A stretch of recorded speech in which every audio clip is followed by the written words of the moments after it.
Pete Hedges, Melvin Phoenix, Judge Scott Bates. Here.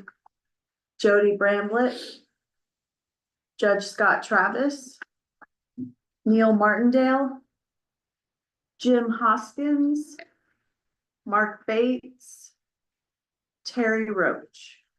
All right, thank you so much. And see, we've got some new faces here. Welcome, everybody. First thing on the agenda is the minutes from our July 9th meeting. And Justin sent those out ahead of time. There's also a copy here. If you've had an opportunity to look over those, we would accept a motion to approve the minutes. Motion. Have a motion on the floor. Do we have a second? We have a second. Any discussion on the minutes? Seeing none, all in favor, say aye. Aye. Any opposed? All right, appreciate that.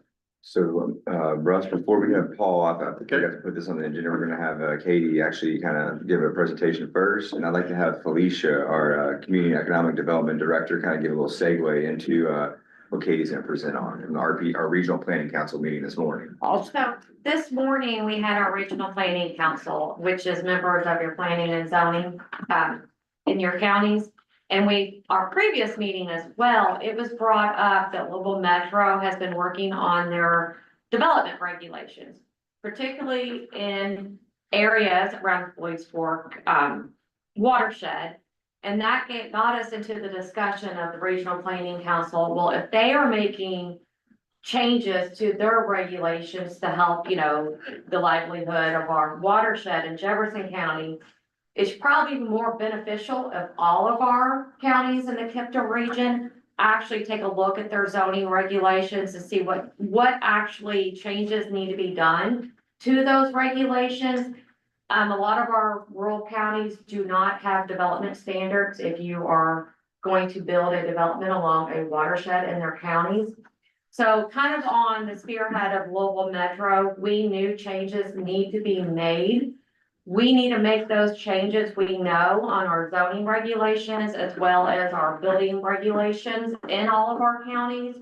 But with that, it came up that, hey, there was a study done in 2014 on the Salt River Basin that Strand actually did, and I think that was kind of more of a House bill, kind of a regional approach on the actual wastewater.